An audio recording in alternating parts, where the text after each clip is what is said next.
Hello, everyone. Good afternoon, and welcome to today's webinar, Long-Term Care Advocacy in the Pandemic. The pandemic. You think I would be more accustomed to that word at this point. Thank you for joining our webinar with the presenters Tony Chicotel and Mike Dark, CANHR staff attorneys. Just a few technical points. You will see the presentation on your screen in just a moment, but the PDF handout is available for download from the handout section of your GoToWebinar control panel, which should have popped up on the right-hand side. But if you are calling us today, it will also be attached in a summary email after the webinar. You should be able to hear us. However, at this time, we cannot hear you. So if you would like to ask a question, there's two ways that we will be taking questions later in the presentation. You can raise your hand if you are logging in using GoToWebinar by pressing the little hand icon. And then we will unmute you and you'll be able to ask your question live, or you can type your question into the questions box of the GoToWebinar control panel on the right-hand side of your screen. Thank you so much for attending, and now I'll turn it over to you, Tony. Thanks, Maura. Hi, everybody. I'm not able to see myself anymore, so it's a little disconcerting, but I hope everyone can see me. Good afternoon. I'm really happy to be doing this webinar. I mean, the content sucks and it's terrible, but I'm happy to be talking to some friends and people who sort of understand kind of what we're going through from our perspective. The times have been so completely horrible. At least it's sunny and nice out today. And I can say, I think for the first time, I'm doing a webinar and I'm not wearing pants. So that's kind of cool. I'll show you guys. I'm wearing shorts. Oh. And my shoes are untied, so that's kind of cool. I want to say first of all that I'm going to be doing this presentation with Mike Dark, who's our new staff attorney. He was hired in December-ish, started in December, and he's proven to be a significant asset for CANHR, for nursing home resident long-term care consumers around the state. He's been vital to us during this period of time, leading a lot of our discussions with the members of the media. There's been a ton of media interest on this stuff, as you know, and also helping us deal with the policy fallout. So my name is Tony Chicotel. I'm not going to go through the spiel about what CANHR is, because I think you wouldn't be on this webinar unless you have some idea of what CANHR is and what we do. But I wanted to just give you a quick overview of what the format will be for today. This is intended to be a little bit of a presentation of what the state of the union is from CANHR's perspective. We certainly don't know everything that's happening, and that's why we want the second half of this webinar to be more of a conversation. If there's anything in the presentation that you think we missed or didn't cover, feel free to ask questions, raise your hand, and we can try to bring you up on the telephone or through your computer audio to ask the question, or you can type in your questions, we'll address them there. But also if you have comments, if there's something that's worked in your community, if there's some challenge that a facility presented or a case presented during this COVID-19 crisis that you had a solution for, or you have a best practice to recommend, please do. This is all about sharing information. Another thing I wanted to mention is there's not going to be any MCLE. I know we have some attorneys on this webinar, but there will not be continuing education credits. I just don't think that we're going to cover enough of the legal stuff to justify that. All right, so what's CANHR been doing during this COVID-19 crisis? Well, basically running around like our hair's on fire. We're doing our best to minimize the woe, to try to minimize the pain and suffering and death in long-term care facilities, which has been very difficult. A lot of this has been, jumping from one crisis to the next. First, we were dealing with visitation issues. Then we were dealing with facilities allowing positive COVID-19 patients to come into the facility. Then we're dealing, last week, that facility in Riverside had a no-show for their staff. There's other facilities that have staffing shortages. So it's just one thing after the next. So we're doing our best to stay on top of it. And we're also trying to influence the policymakers and make sure that they know our perspective and our concerns. I think a lot of times, I think right now, particularly the policymakers are making a lot of decisions in a vacuum. They don't have time to consult with the normal stakeholders that they would and go through their normal processes, and things are being missed. For example, there's a CMS memo came out today about transfers and discharges, and there's been other memos about transfer discharge waivers during this time, and not one of them mentions the issue of transfer trauma, for example. And our perspective would bring that into the conversation, that, hey, when you move residents around, there's significant transfer trauma and harm that can be incurred that way. Now, I'm not saying that that would make the decisions that are made through these memos different, but I would just like to see some acknowledgement that they even know that this phenomenon exists and risks the harm of nursing home residents, and that they put that into their calculation. So our website's been trying to stay abreast of all the latest information. We have a special COVID page, which has a ton of stuff. Our communications director has been on top of this. He's posting everything he possibly can, all the stuff that all the content we're generating. So you might want to take a look and maybe bookmark that and check it every day. All right, so here we are. I did a Google image search for bad recipes, and this is what came up. This looks like, I don't know, I'm gonna guess brownies with maybe some green M&Ms in there. I don't know what that is, but that's kind of the way things are in long-term care right now.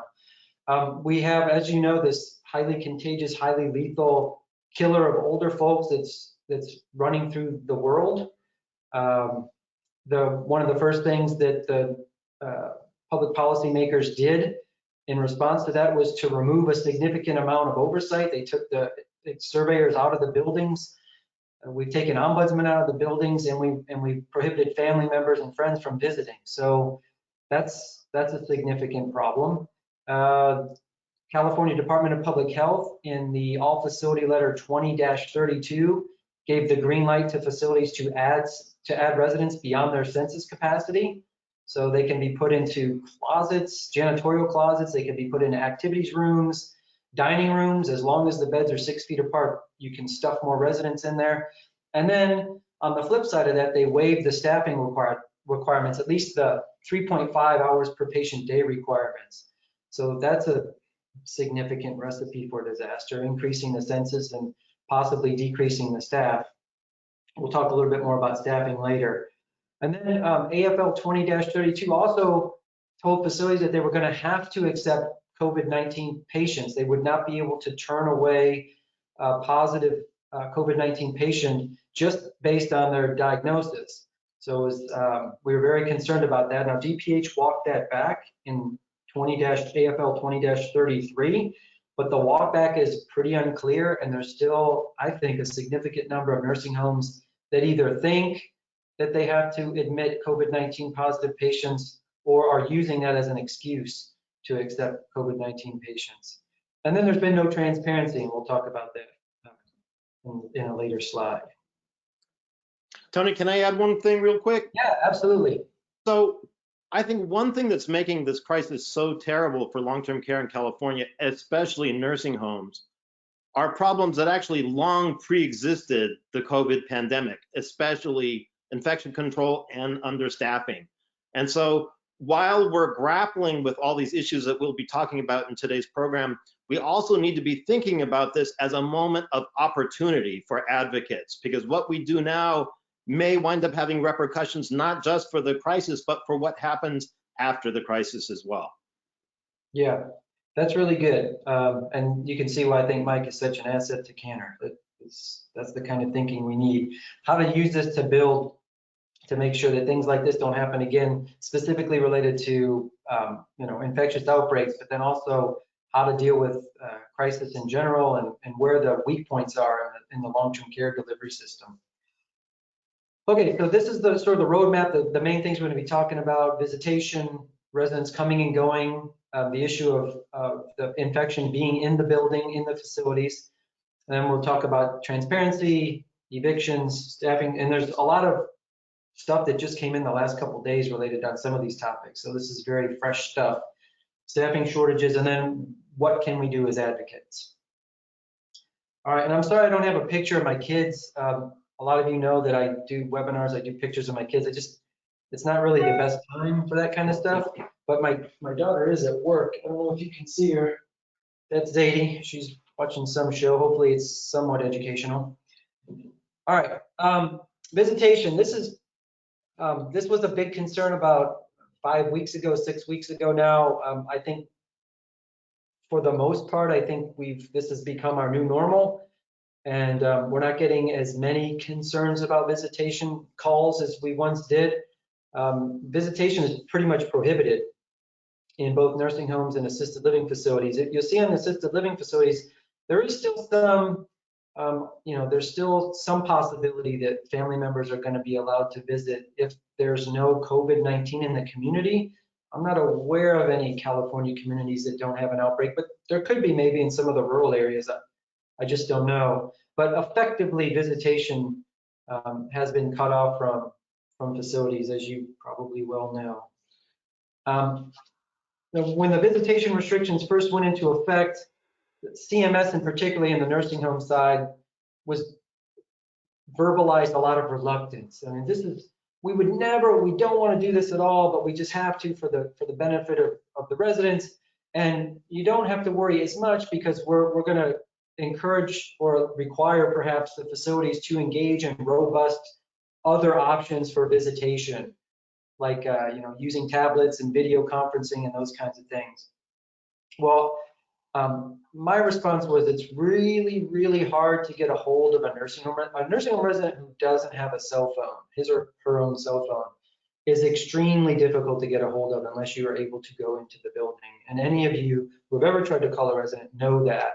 So I was a little skeptical that facilities would be able to step up and provide a lot of options for visitation. And I've heard a little bit that that's come to pass, that some facilities just aren't doing a lot and making residents available. It's still very hard to get a hold of them. And now it's been compounded by the issue of staff members not coming to work. So in a situation where the facilities are staffed to the level that they need to be, it's difficult to get a hold of residents. And without a pandemic going on, now they're understaffed and there's a pandemic. Are they really going to be setting staff aside to make sure that residents are communicating with their loved ones? I'm not so sure about that. I also wanted to point out that this all facility letter came out, I think, on Friday, AFL 20-38. I just wanted you to see maybe some of the ageism that's occurring at CDPH. This is a recognition that pediatric patients, kids, really need a support person for their mental health. And that's great. I don't want to discourage that from happening. I think that's true. But I would like to see something similar for nursing home residents, especially nursing home residents with cognitive impairments. I can't imagine that they need a support person any less than a pediatric patient would. Tony, I'll jump in with a couple. Yeah, go ahead. Things. I mean, one is, while I think most people are now used to the fact that there are visitation restrictions throughout California, and they're not so much calling about that anymore, the repercussions of having no visitors still play out every day in the calls that we're getting. And that's because those visitors, usually family and friends of residents, were also providing care, and they were seeing when there were problems like understaffing, infection control, poor sanitation, and the like. And that, in combination with, I think, what we'll be talking about later in terms of restrictions on surveys and inspections and complaints, means that people in facilities are more vulnerable than ever as a result of these visitation restrictions. So that's a point we'll return to. But another couple quick things. One is, while facilities have the room to have these pretty complete restrictions on visitations, unless it's a medical doctor going to see someone, something like that, they should be in writing. And it is fair game for residents and their families to ask for the written policy to set expectations, and so that they understand what world that they are operating in. Yep, absolutely. Yeah, with visitation, I mean, one of the big concerns we had is, and I didn't know this up until this crisis, how much care family members actually provide. So I've been telling the policymakers, when you did that, when you cut off visitation, you basically laid off a really important labor source for nursing home residents, the caregiver source. and it won't be replaced. And then now we're having additional staffing shortages. I'm really concerned that when this all clears up, and hopefully that's sooner rather than later, but there's going to be some really nasty stories of neglect that happened and killed residents beyond just the virus itself. Okay, coming and going. Now, this has been an issue. There's a lot of questions on this, and I should have prefaced the whole webinar by saying the ground is shifting beneath our feet as we speak. There's the rules are fluid, the waivers are fluid. There's all sorts of, there's local public health authorities who are making rules. There's states making rules. The federal government's making rules when it comes to nursing homes. So a lot of this is really uncertain, and all the laws and the regulations that we spend so much time learning about and to some extent memorizing, a lot of them are not going to work for us. So on resident movement, we're really under just this notion of what's reasonable. And I'll give some examples, but just so you know, it's kind of the wild, wild west. Facilities are allowed now to create policies that restrict movement that they would have never gotten away with 2 months ago. So we've advised residents to be very, very careful about leaving the facility. Now, going outside to a place that's fenced in or something like that shouldn't be a problem as long as they maintain social distancing protocols. But in terms of going out of the building on an outing, we've discouraged residents from doing that unless it's absolutely essential. Some, physician appointment that they just absolutely have to get to for their own well-being. And then we've had questions about what can the facility impose on the resident when they return? What's reasonable here? Can they put me in isolation for some number of days? Can they force me to take off my clothes and put on new clothes before I come in the facility? The answer is I don't know. I don't know what the facility can and can't do. Today I got a question about a resident whose father is dying. So this is a nursing home resident whose father is dying, and the resident wants to go be with his or her dad in his last day or days. And the facility is saying no. So here's the quote: the staff won't allow it. Well, what does that mean? Does that mean that they physically won't let the person leave the building? I doubt if it's that. It could be. It's probably more likely if you leave, then you won't be able to return.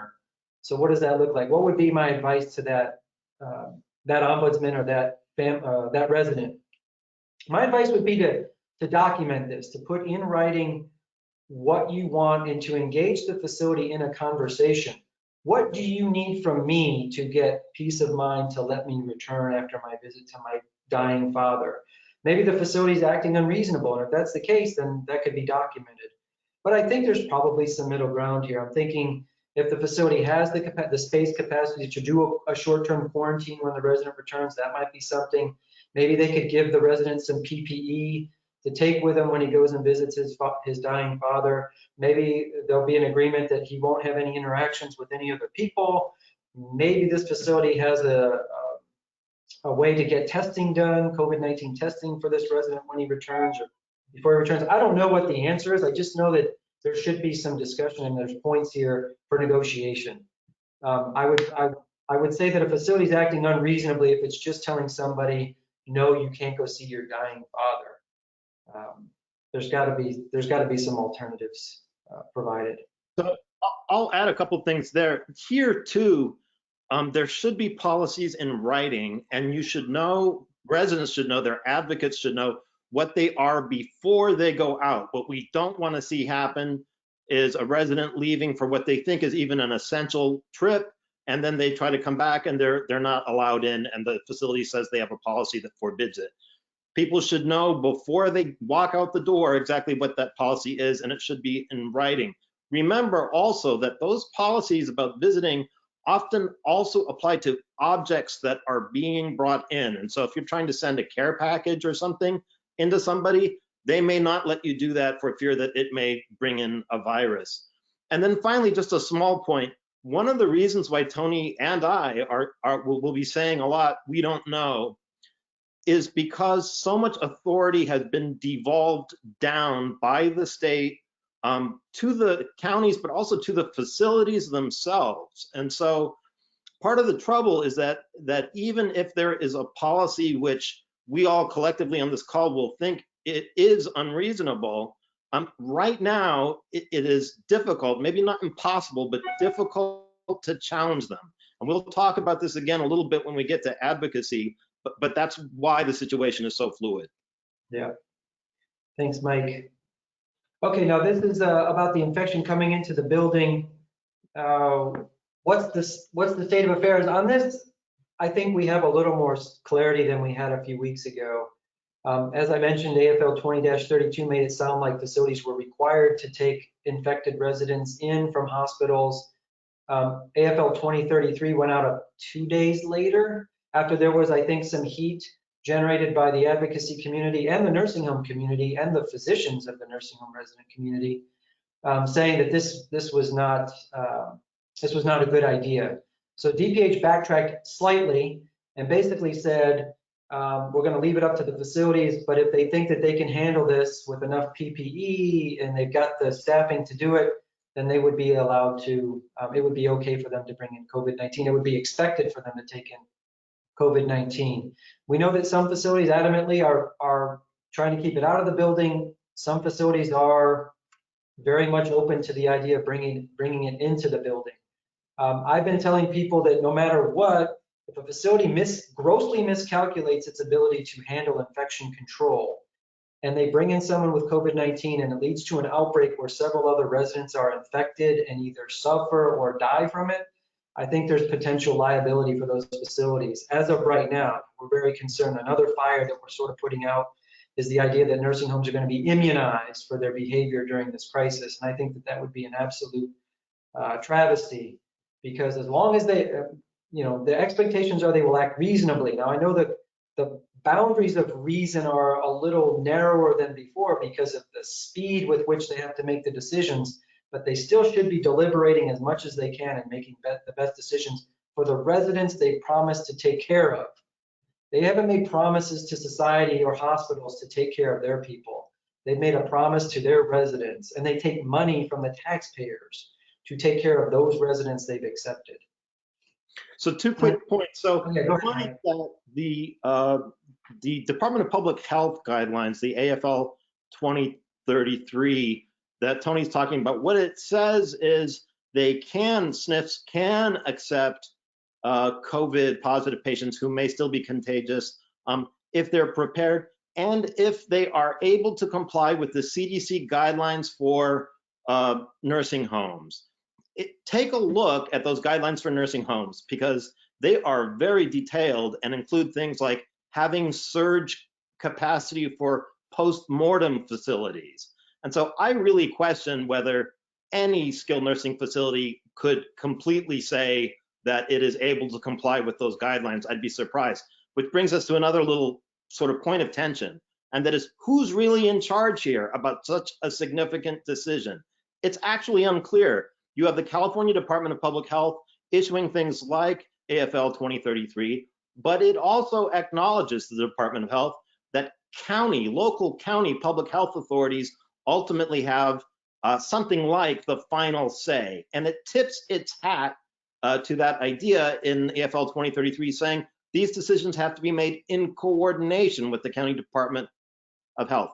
That's significant because we get calls a lot right now from people with loved ones in facilities, residents of facilities concerned about COVID coming in. And one of the things we're saying to them is call the county health department, make sure they understand your concerns. This isn't just an issue for the state.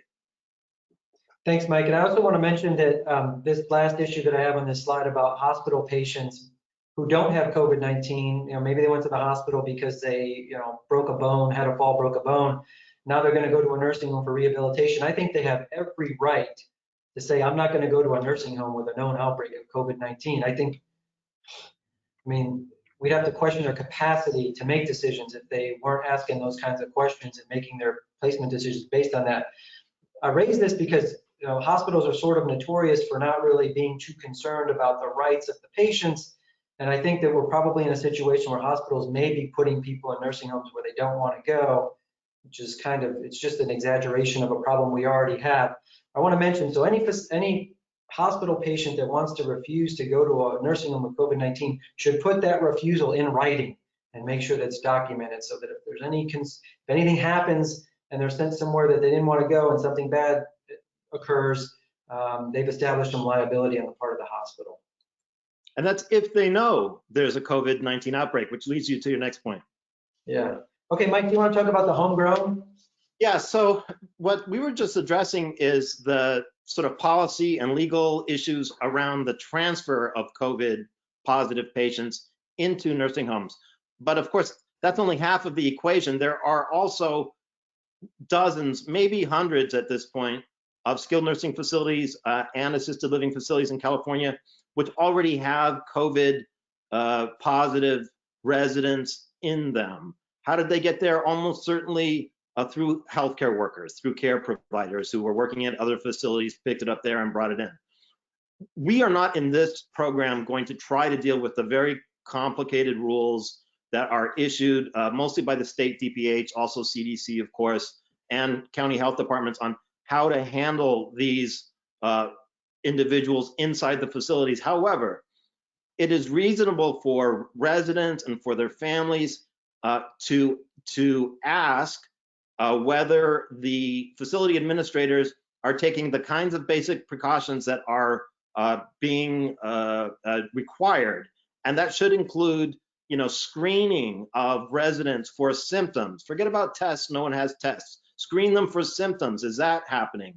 Is there a space to quarantine people who do have the virus? Even if there's no virus currently in the facility, where would they put someone if they got the virus? What happens to their roommates? Is there room for them to be in quarantine also?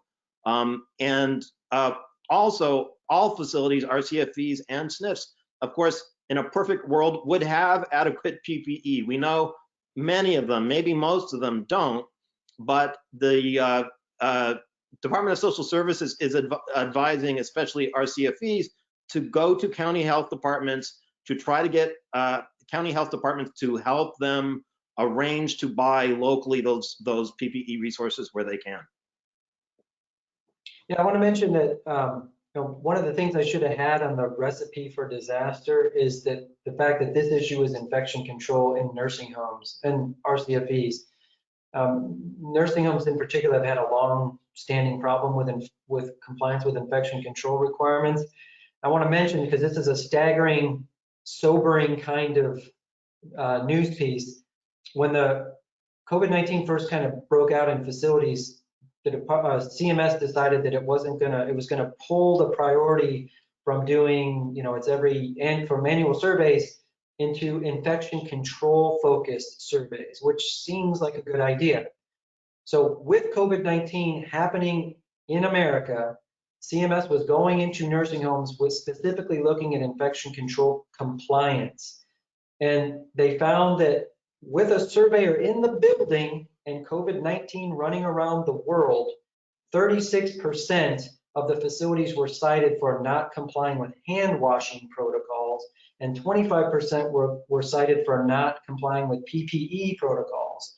So that's with the surveyor in the building. So on their very best behavior, with people's lives on the line, there was still significant non-compliance. So, and before the virus hit, these kinds of infection control violations were met with kind of a shrug of the shoulders, I would say, largely by both federal and state regulators. There were not significant penalties. There was often little follow-up. And what that did was to teach facilities that infection control is really not that big a deal. And now this crisis is showing what that causes. And sort of famously right now, in 2019, the Trump administration proposed pulling back on some of the infection control regulations. I don't think that's going to eventually be adopted, but they had proposed that in 2019. Okay, so let's talk about transparency. There has not been any statewide reporting requirement issued or release of data that I know of about facilities where the virus is present. There is good news. There are states that are requiring nursing homes to report within 24 hours to state authorities, and there are states who are now posting a list of facilities that have it. Ohio and Georgia are the first two that come to mind that have done something like this. And the American Healthcare Association has recommended this be adopted. And we've heard that CMS is going to issue something like a mandatory disclosure kind of thing. I'm not really sure about public reporting, but there will be some mandatory reporting to the government authorities beyond just the local county public health authorities. This list here is from LA. I think this is from the LA Times. The LA Times has been running a list, and that's really where we're getting most of our information is from the media. The media finds facilities that have it either through reports from maybe from some of you all, maybe from family members, maybe from residents, and they're keeping tabs on it. So that's been helpful for us. So one thing is that I think probably both SNFs and assisted living facilities in California already have an obligation to report, at least to their licensing authorities, COVID cases as they come up as an unusual occurrence or as an unusual incident under existing rules. Is that right? Does that sound right, Tony? Yeah. I mean, I would argue that they would have to report it as as an unusual occurrence. Right.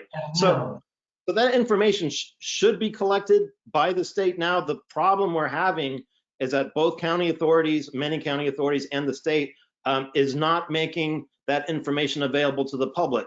The rationale behind it maybe made sense a month ago, and it was that we don't want to stigmatize or sort of show up facilities that are having problems.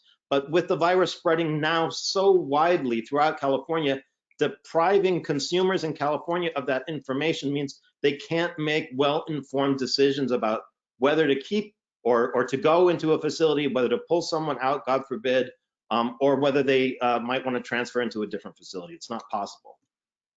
Yeah, the concern about stigmatizing facilities was arguably more reasonable a month ago, but I still think it was completely ridiculous. Right. Yeah. All right. So evictions, this is some current stuff here. So, residents they're not prisoners. They're allowed to leave facilities if they're ready to go home. By all means, they should get the hell out of facilities if they can. And we've talked to, in the past, we've addressed the concern about family members bringing nursing home residents home or assisted living residents home when they otherwise would not have, but maybe COVID-19 is something that pushes them to doing that. And we encourage families to consider that if they can. But there's good news. The Judicial Council, which sets the court rules for California, has suspended all unlawful detainers, I think at least through June. That's whether they're related to COVID-19 or not. If you're a landlord, you're not going to be able to go into court and get an order to move somebody out of your home. So that's good news especially in the RCFE setting. We also have this concern that there's been a relaxation of the transfer discharge rules, but it's not that broad. It's only for the purposes of cohorting residents by infection. I know that some facilities have made it sound like anything goes now with transfer discharge. You can just send somebody out. You don't have to give a written notice. It doesn't have to be 30 days. Everything's been waived, and that's not the case at all. It's only if it's for the purposes of keeping COVID-19 positive patients together or COVID-19 negative patients together. This memo from CMS came out today, and there's this quote here about basically facilities can just decide among themselves that they're going to transfer residents and they don't need any approval to do that. And I think the implication here is that the federal government is waiving the rules about transfer discharge, advance notice, and things like that. But I want to point out that the state laws still apply. CMS can't waive state regs and they can't waive state law. So we have regulation that requires a reasonably advanced notice before discharges. That's Title 22.72527A6. And then the ombudsman notice requirements are in Health and Safety Code. That's not just a federal requirement. So the state law still applies as far as I know. I don't think there's been any state-specific waiver of transfer discharge rules other than for cohorting residents. So a quick note on the Judicial Council rules. So it suspends the service of summons. It prohibits the entry of default judgments if a resident hasn't been responsive. But there's actually a carve out. It hasn't been used yet, but people should kind of stay tuned and watch out for this. The carve out is unless the eviction is for the interest of public health. And that's certainly not spelled out. But one thing we are watching closely at CANHR is the prospect that some skilled nursing facilities may be, quote unquote, making room for COVID patients who may come with higher reimbursement rates by discharging other existing, especially Medi-Cal residents. It's possible, I haven't seen this yet, but it's possible that someone's going to try to argue that that is for the interests of public health. We would disagree with that, but that's just something to watch out for. Yeah. Okay, we're kind of falling behind here, so I'm going to move through this, try to move this through really quickly. Staffing, again, there's waivers going on, but they're not complete waivers. It's just a waiver of the nursing home minimum hours per patient per day requirement, 3.5. So that's been waived, but there's still laws that say that the facilities have to have adequate staffing to meet all the needs of the residents, both in nursing homes and assisted living. Those have not been waived. We have a concern that there's not been a lot of coordination in the state to identify facilities with understaffing and try to get them staffed up, although we hope the governor's new strike teams address some of that. AFL 20-32 has some important language about requiring facilities to basically to report when they're staffed to the understaffed such that they can't meet the needs of the residents. And I'm assuming that some of you are getting calls or emails like that are reporting understaffing. So you can of course file a complaint with the Department of Public Health or with Department of Social Services on and you should on any understaffing situation, but you may also in the nursing home context want to reference that if the facility is in fact substantially understaffed, they should be reporting it via AFL 20-32, and if they're not, that is an additional violation. Okay, Mike, you want to talk about complaints still being viable? Quick, basically, and mostly for legal services people who might be on the call, remember that the complaint processes both for RCFEs and for skilled nursing facilities still exist at the relevant licensing authorities. You can mostly make phone call complaints, but they tend to get lost or forgotten, and so you're better off doing a written complaint. And especially right now, remember that they're probably not going to send an investigator out to a facility. And if the complaint is about something other than COVID or COVID related, it may get short shrift. And so if you want to get on their radar, whether the DSS or the DPH, try to cast the issue as much as you can in relation to COVID. For example, understaffing relates to infection control, because if there's no people, they can't control infection. So if you make it clear in the call that it's COVID related in that sense, you may get more traction. Yeah, and I have an example of this myself. I had a call from a resident's daughter who had a voicemail message from her mom where she's basically crying out for help, saying nobody's helping me. And this was consistent with a long problem of understaffing in the facility. So I wrote the Department of Public Health complaint. And in the past, I wouldn't have used the term immediate jeopardy. But I know that DPH is responding, or supposed to still be responding to immediate jeopardy situations. So I did put that in the complaint, and within 48 hours, the investigator, they didn't actually go into the building, but they had made calls and things were being fixed. So that was good news. Okay, so this is our last substantive slide. What can we do? I still think there's a lot of things that we can do, a lot of value that we can bring to address this horrible situation. I think, especially for ombudsmen, you can still play this very critical role of being a liaison between the facility and families, listening to what the families are telling you, going back to the facility, sort of being a reasonable arbiter of situations and deciding, and maybe even being a creative problem solver to try to assuage families' concerns. You can still, complaints are still viable, as Mike just talked about. I think you can be an observer of what's going on in your community, and that's just beyond the walls of your particular facility that you're concerned about. Maybe you know what other facilities in the community are going through, maybe ways that they've resolved similar problems that this facility is having. So I'm thinking of examples about maybe the way they resolve visitation concerns creatively. Maybe PPE, maybe you've, just because of your role in the community, you know that some facilities or some chains have more PPE and maybe they'd be willing to share it, or there's some source for PPE that this facility doesn't know about. I think that would be something. best practices related to vetting staff members, making sure that they're not sick and that they infect the other residents. I think whatever ideas that you're hearing that are working, you could convey to facilities where you think maybe they don't have those ideas going. You can talk to friends and family members. I think that's important.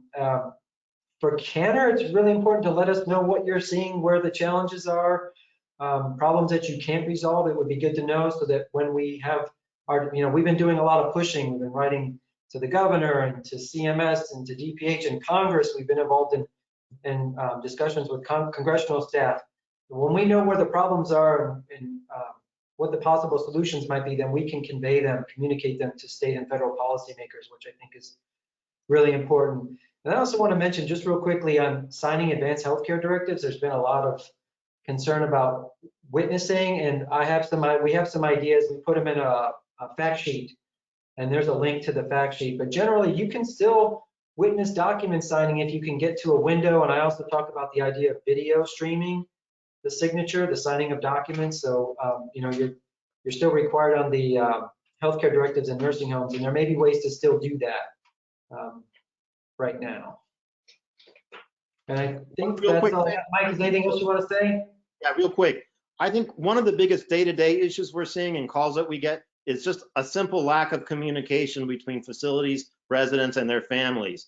And this is a situation where it's good to bear in mind that all residents and their families are more or less in the same boat. And for that reason, if you can speak collectively, you have a lot more leverage sometimes with administrators and getting stuff done.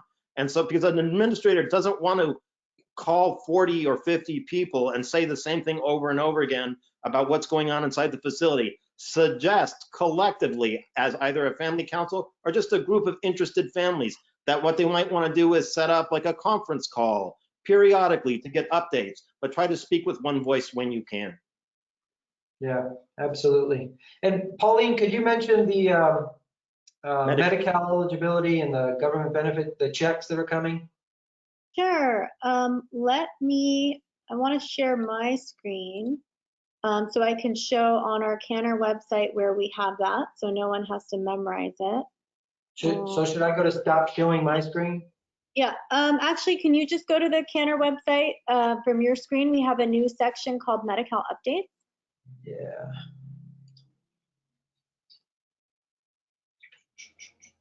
On the COVID site. Oh, the COVID site, okay. That way people can easily refer back to it. So Medi-Cal update? Yeah. Medi-Cal update, Pauline? Yes. Okay. Okay, so at this point, some of the good news is currently Medi-Cal benefits will not be discontinued. They're going to delay any negative actions for a minimum of 90 days, starting March 16, 2020, and after the 90 days, they'll reassess depending where things are.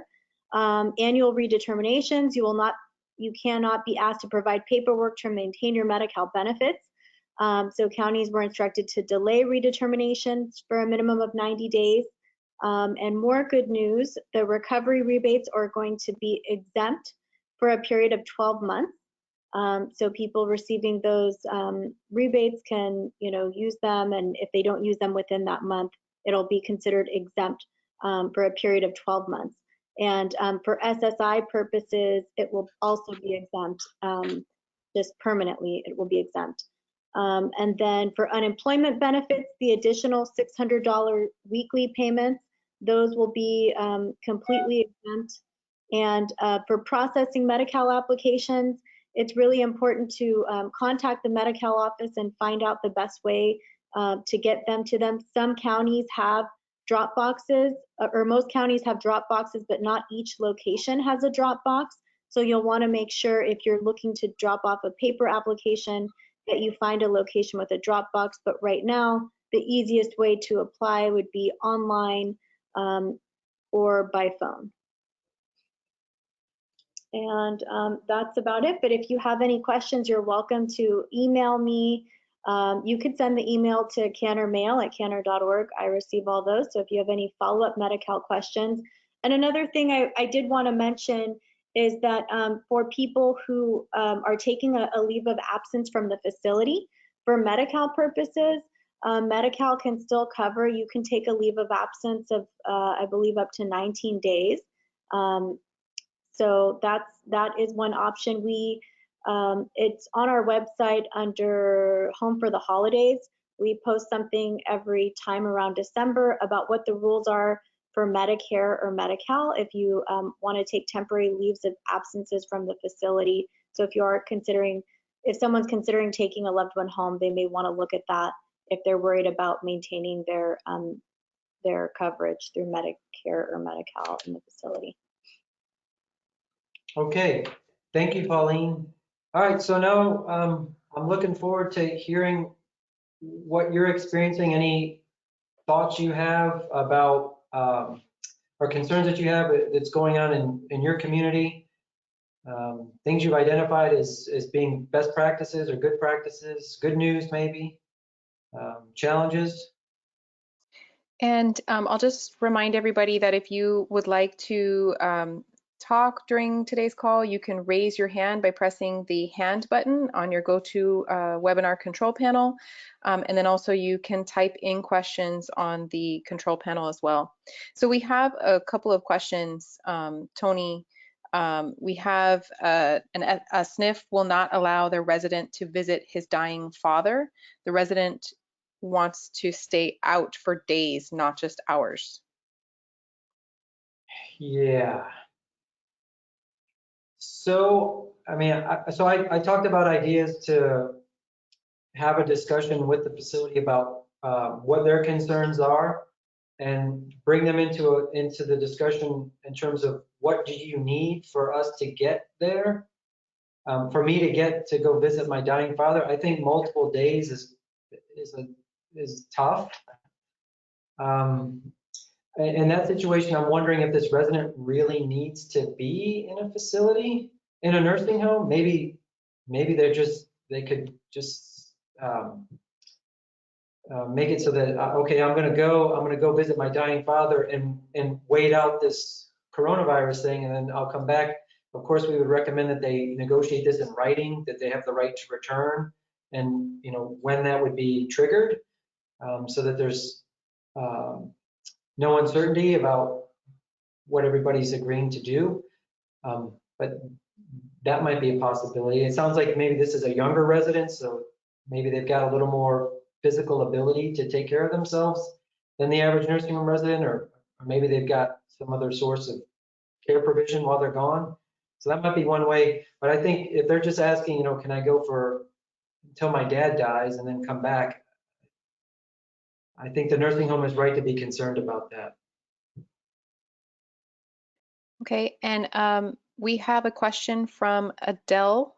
Adele, I'm going to unmute you. If you can unmute your telephone, go ahead.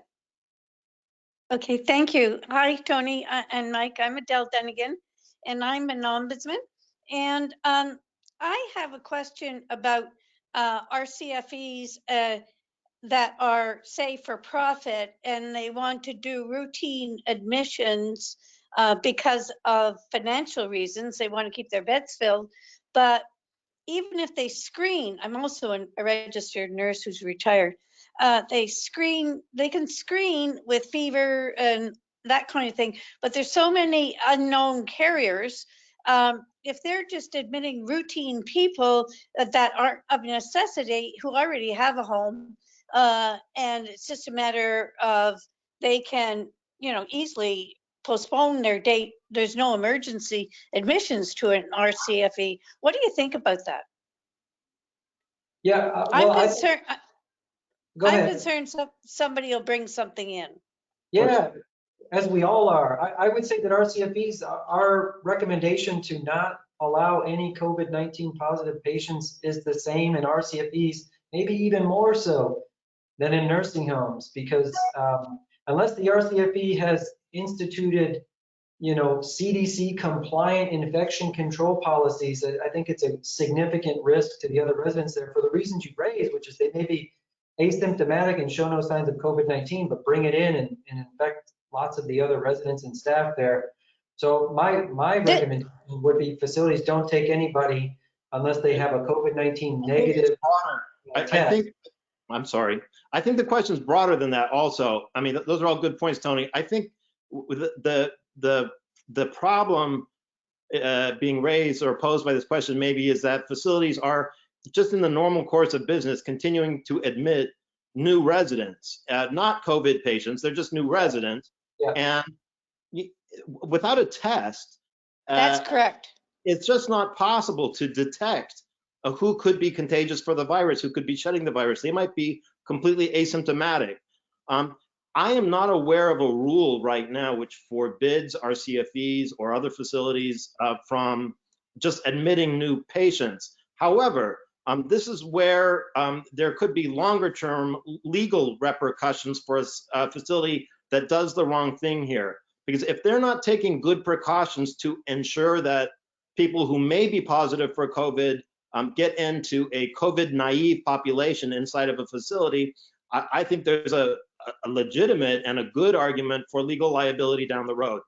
Communicating that to them is going to be the challenge, and it may be worth having kind of a heart-to-heart with an administrator.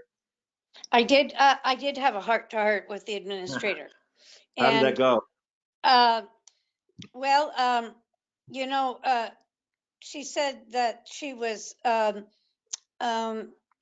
concerned that there was no fever and that the person just was scheduled to come at some time, but they just decided that day that they were going to come, and they had one kitchen staff with COVID, but which they got, but there was no further outbreak, so the population was essentially COVID-19 free. So, you know, that concerns me because although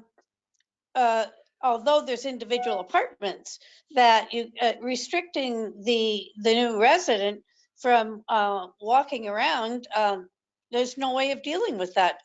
That's really safe. So there is kind of a middle ground that you're kind of touching on at the end, and I think it's one that the DSS would actually get behind, and that is that if you're going to let in someone new, there should be a 14-day quarantine period where they're kept apart from the rest of the population, and minimally we can see whether they wind up developing symptoms. I think that if you argued for that, you could make some headway, even possibly getting the DSS behind you. Tony, what do you think? Yeah, well, I think that would be a great practice. If a facility's insistent on admitting people, and Mike's right, I'm not aware of any prohibition on that. This is just a strong recommendation that they at least they go into some really stiff infection control protocols, which might include a 14-day type quarantine or a negative test. Well, that was my position. I think that my position first was that the person be tested before entry because there's no urgency to the admission, or and I could I could ride with the 14-day isolation. However, you know, these places don't have enough staff to monitor that, and so people will just be wandering around, you know. Right. Yeah, ad lib. They just don't have, they're not staffed that way, and I understand why. But so it's just a real issue. The strongest, safest point, if an RCFE insists on admitting people, then I think getting a test is a sure way, but getting hold of a test, as you well know, is very difficult when there's no symptoms. So anyway, I expressed my concerns very strongly because this was a big facility. I was concerned that once the virus is in, and we had already had a taste of it, saw a taste of it with one staff member, but they handled it very appropriately. It was very appropriate, but and obviously because there was no spread. So yeah, Adele, I'm actually gonna we have quite a number of other questions. That's to fine. get I'm to, done. so I'm done. Thank you. Thank you very really much. done. Thank Just one last thing I'd add to Adele is I don't know if she's a volunteer or a staff ombudsman, but at any rate, to check with supervisor, but to put something in writing, I think would be really important. If she could put her concerns in writing to establish that these conversations were taking place. So the next question is a written question. Are there requirements for facilities, SNF or RCFE to report to resident families when there is an outbreak of COVID at the facility? No, none yet. Now, again, the American Healthcare Association is recommending that. That would be considered a best practice for lots of reasons, but there's no legal requirement that I know of. I mean, Mike brought up the idea of reporting it as an unusual occurrence to the authorities, but I don't know about other residents and family members. I just don't think there's a legal requirement for that. Yeah, I have heard DSS on calls with facilities say that it's their expectation that other residents will be told. I've seen letters go out I've seen some of these letters that actually do go out, but I don't think that that is a practice that's uniformly followed, and it's terrible. So the next question is from James. What to do when a facility has residents stay in their rooms using social distancing as the reason to do so? Yeah, so that kind of question predates coronavirus. For some of you who go back a ways, norovirus would, stomach flu would erupt in particularly RCFEs, and the facilities would go into quarantine mode and keep visitors out and keep the residents in their rooms. I think at this point, facilities are allowed to do that. Now, I have big concerns about social, holding residents accountable for social distancing when they have cognitive impairments. I think it's going to be incumbent on the facilities to utilize their resources to do the best they can to have residents distance themselves socially, but can't blame them if they don't. But I think keeping them in their rooms is a possibility for them, assuming they do lots of other things, that they don't ignore their requirements to give the residents activities and to enhance their quality of life as much as possible. I don't think they could just lock them in a room and say, good luck, here's your 3 meals a day. I think that they have to be continuing to engage the residents, give them social opportunities, whether it's via video or 6 feet away from the other residents, something like that. But we're in unusual times, and I think requiring the residents to stay in their room, at least for most of the time, I think is an option. So I agree with Tony. I think they can do it. In fact, it's an action that's specifically outlined in some of the guidance that goes out to facilities.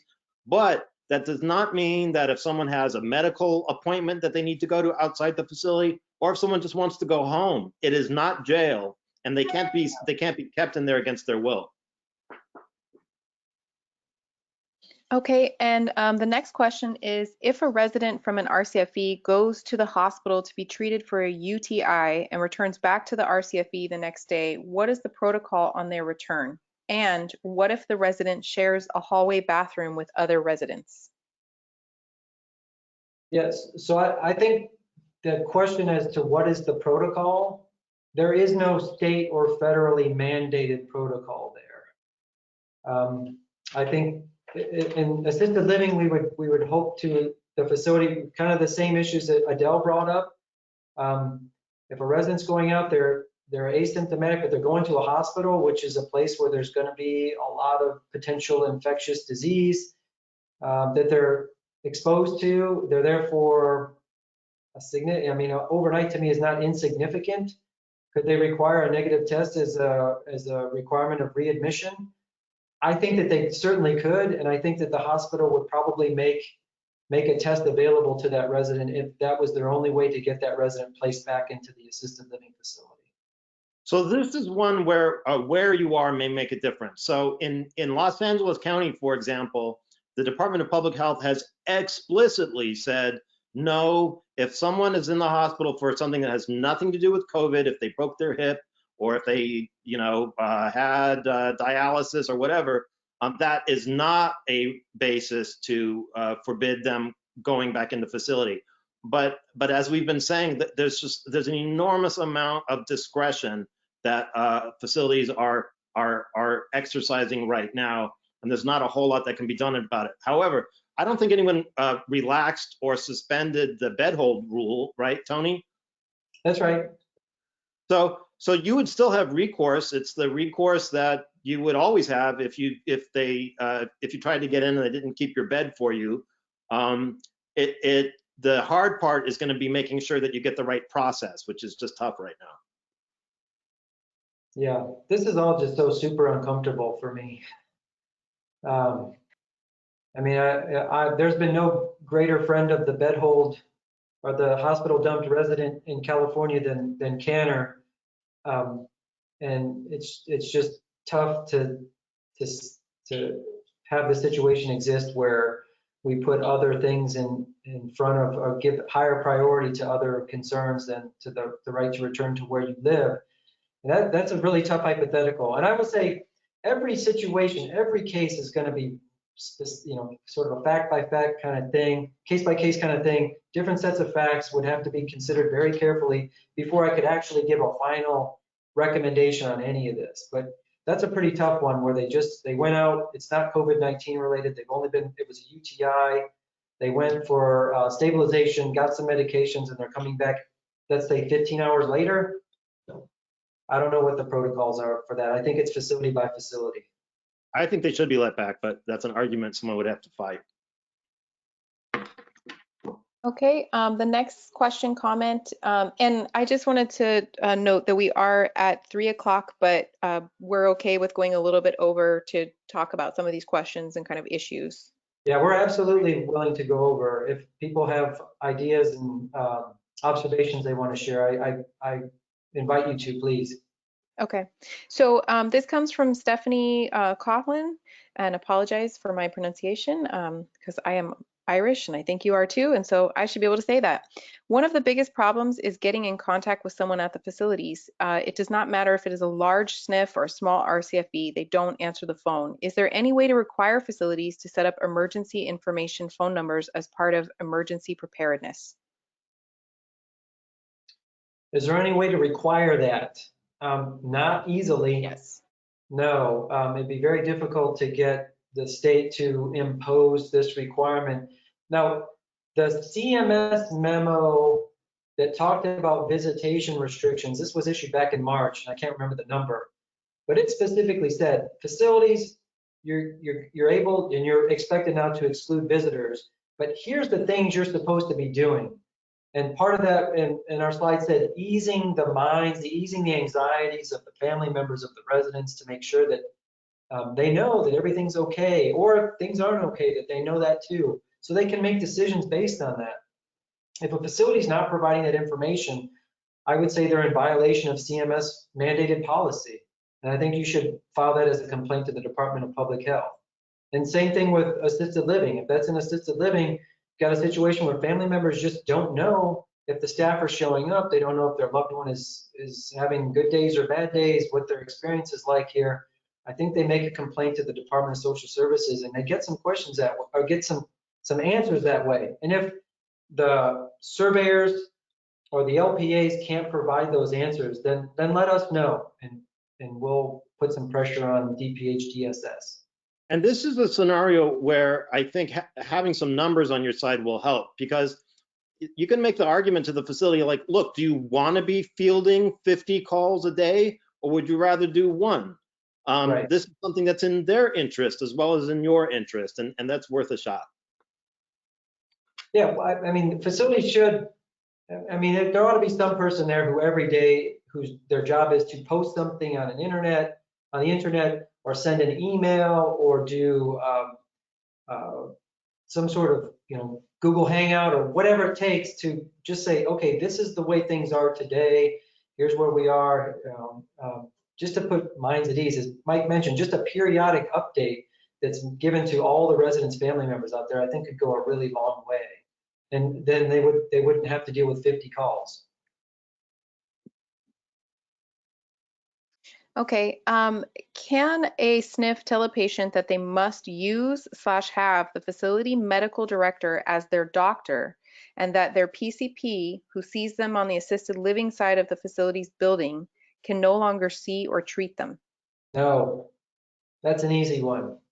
No, residents have the right to the physician of their choosing. That has not been waived in any of this, and I would argue it's more important than ever that residents have the doctor that they are most comfortable with. Yeah, and the limitations and restriction rules, you know, are on visitors, but not medical visitors. And so if it's your doctor, that should not apply to them. Right.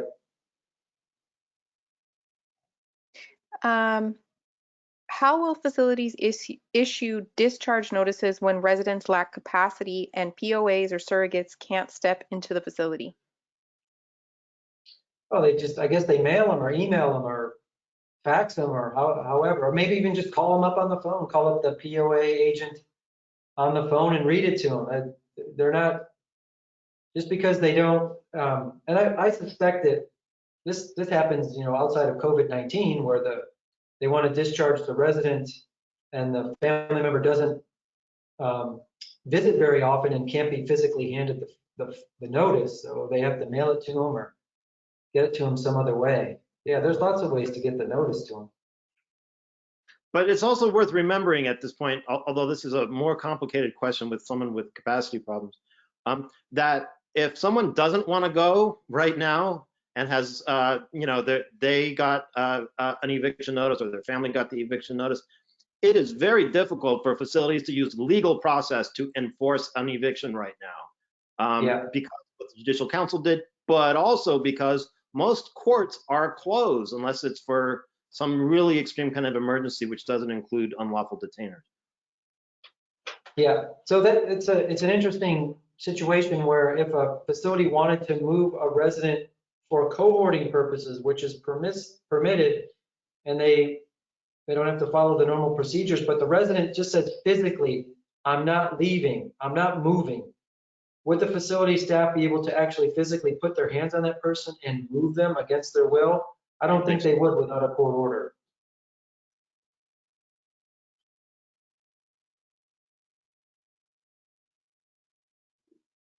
Any other questions, Maura? No, those were all the questions right now that we had. Any last thoughts? Yeah, so I know there's more questions and more stories and concerns out there than what we heard. All of you know how to get a hold of me, Tony@CANHR.org. If you want to talk to Mike because you think he's cuter than me, Mike D@CANHR.org. Is that right, Mike? Mike D? That's right. Mike D as in Mike Dark. Mike D@CANHR.org. You can email us, you can call us, you can send an email to the general CANHR mail. However you want to get a hold of us, let us know what you're seeing and hearing. This is so important for us to know what you know, because we're talking to media people and policymakers all the time, and it's helpful for us to know what's really going on. And the little thing I'd add is this is not going to be a problem of the next 6 weeks or the next 6 months. This was probably going to be years that we're facing. And so we may be needing to make policy decisions and best practices for a long, long time down the road. So this is a work in progress, and please reach out to us if you have ideas. Yeah, and for all my friends out there, man, I can't wait to see you again. I can't wait to give you hugs when that's okay, appropriate to do again. I miss you. I'll see you soon, hopefully. Bye, guys. Thanks. Thank you, Tony and Mike. Everybody have a wonderful afternoon. Stay safe. Wash your hands.